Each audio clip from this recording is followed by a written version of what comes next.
Alright, Aerox 155 version 2. Yun o sila sir, no? Dumayo po sa atin sa shop. Nagpa-install po ng all-in package number 5 po, no? Which is MDL set, dual loud horn, combo lights, horn passing, horn switching, rapid horn. Ayan. Bali, dito mga sir, no? May busina na po sila sir. Bali, ito na lang po yung ginamit natin.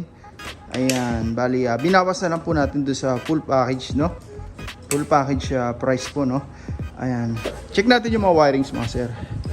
Naglagay po tayo dito ng original domino switch para sa low na MDL. Passing switch para sa combo lights. And then yung ating horn switching stock to loud. Para yung stock na busina magagamit pa rin po, no? Ayan po yan. Hindi po natin to ginagalaw yung wirings, no? Mapas yung stock na stock pa rin po yan. Tapos ito yung isang busina. Andito naman yung isa. Okay? Ayan. Bali, lahat po ng nabanggit natin na switch, dito po yan dumiretso. Ito po yan, isang harness yung ginagawa natin. Linis na malinis po yan mga sir. Lahat po ng wirings natin, nakahinang po yan, shrinkable tube sa loob. And then after nyan, may balot na ng rubberized tape. And then, naka-shrink flexible hose, no? Okay, pababa po yan. Tapos, umikot dito sa ating power module. Dito mga sir, siya po yung responsible, no, sa lahat ng mga control ng mga parts sa kinapit natin yan, tulad ng busina, MDL, and plug and play po, no. Yung combo lights natin, rapid horn, horn switching, andito na po yan. Wala na po tayong makikita mga kuna nung relay po na nakaharang dito, no. Andito na po yan, malinis na malinis mga sir. Okay. Pag may ganito po tayo, hindi tayo magkakaroon ng fluctuation o yung tinatawag na loose contact, no. Okay. Dito po sa power module natin. Ayan. Tsaka isa pa, hindi tayo magkakaroon ng overload. Ayan. Pag may ganito po tayo, may kanya-kanya pong output yan, no? Sa busina, sa MDL, lahat po yan, dito yan dumiretso. Okay. Denso po yan, ano? Made in Japan, kaya matibay talaga. Marami na tayong customer yan pong gamit, no? Hanggang ngayon mga sir, all goods pa rin, no? Ang hagandahan pa rito, since sa wiring na po natin yan, dumating man yung time na magpapalit tayo ng mga parts, katulad ng busina, MDL, hindi na po tayo mag-rewiring. Itong ginawa nating wire, harness, fix na po yan dyan. Salpak-salpak na lang po yung mga bagong parts. Kahit anong brand ng busina, kahit anong brand ng MDL, applicable po yan dito sa power module natin, tsaka sa wirings natin. Same features, may combo lights, may rapid horn, may horn switching. Ayan. Sasalpak na lang po. Plug and play na lang po yung mga parts. Okay. Ayan. Ngayon, kung mapapansin nyo, medyo marami na tayong features and parts na na-install, pero kukunti lang po yung mga harness na nakikita natin, no? Although may busina na, may MDL, isang harness lang po yan. Okay, bababa po yan, umikot sa chassis. Ayan, no? Malinis na malinis po yan. Ayan. Dito pinopromote natin talaga mga sir na clean wirings, no? Ginagaya po natin yung manufacturer ng motor, binabalot po talaga. Hindi natin hinahayaan naka-expose, no? Para in case magpagawa sila sir sa mga mekaniko, hindi po mahirapan. Okay, may mga customer kasi tayo dito na pumupunta, nagpapaulit ng wirings kasi ito pag pinapagawa nila yung motor nila for PMS, nahihirapan po yung mekanikong kalasin yung mga mechanical, no? Kasi may mga wiring na sabit-sabit. Dito wala po yan. Kung ano po yung nakita nyo sa unang motor, galing kasa, ganun pa rin po yan.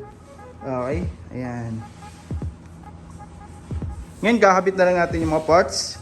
Tapos, assessing na natin, no? Pati yung mga pairings, no? Okay. Ngayon, natapos na po natin yung motor ni Pops, no? Aerox 155 version 2. Ayan, no? All-in package number 5, no? Yung po in-install natin. Mini driving, PIA horn, combo lights, horn passing, horn switching, rapid horn. Ayan. Sir, pa-upahon itong MDL mo. Passing light. Ayan, no? Sa passing light, mga sir, kung mapapasin nyo, no? Hindi lang po mini driving yung ilaw. Sumasabay po dito yung headlight. Yan po hindi peres ang gawa natin sa iba, no? Usually pag nag-passing, mini driving light lang po yung ilaw, pero dito sa atin, sumasabay po yung headlight. Ang maganda pa rito, pwede pa rin tayo mag-high low ng headlight separately nang hindi sumasabay yung mini driving. Sa mini driving naman, pwede rin tayo mag-high low, hindi sumasabay yung headlight. Pero pag nag-passing, automatic sabay po yan. Yan po hindi peres ang gawa natin sa iba mga sir. Okay? Ang isa pang reason kung bakit natin pinagsabay po yan, para in case na nag-high tayo ng mini driving, meron tayong headlight na magpapassing. For example, headlight naman yung naka-high, meron naman tayong MDL na papalit for passing. Kumbaga alternate po sila. Pag nakapatay lahat, automatic sabay. Pag naka-on naman lahat, automatic, may ilaw pa rin. Iyan po yung tunay na combo lights mga sir.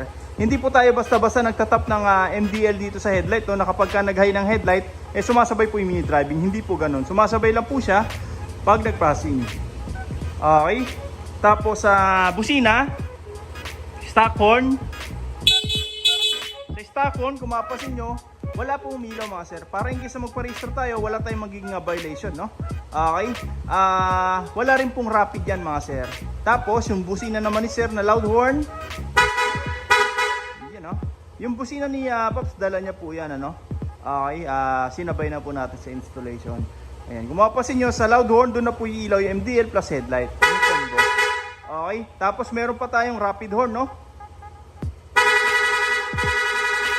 Okay, bali dito mga sir, ilolong press lang po natin yung horn switch, yung busina natin magsusunod-sunod na. Okay, ayan. Sir, paon ng MDL, pahay ng headlight, check natin kung may horn passing, no?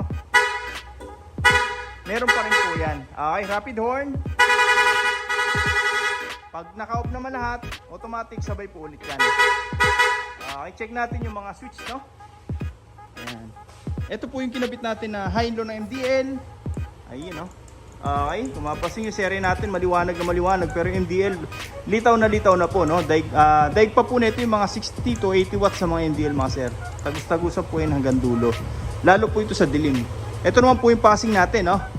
Okay, dito mga sir, hindi po natin ginagawang passing po itong menu, no? May mga pumupunta kasi sa ating mga customer na pinapabalik po sa stock. Galing po ibang shop, no? Ito ang menu. Kasi pag nakapatay yung makina, menu siya. Pag nakabukas na yung makina, mako-convert siya into passing. Ang problema lang po, para mag-menu tayo, kailangan pa po nating huminto o patayin yung makina, lalo pag during ride, no? Kailangan pa po nating patayin yung makina para makapag-monitor ng dashboard. Ayan, dito, makapag-monitor tayo, at the same time, may passing. Okay? Hindi na po natin ginagalaw to. Is na po yan dyan. Ito naman po yung stock horn, loud horn, rapid horn. Yan, no? Okay, MDL high and low, headlight high and low. Kanya-kanya switch pa rin po yan. Ayan. Sa mga gusto pong pagawa, punta lang po kayo dito sa shop. First come, first serve po tayo. Maraming salamat po.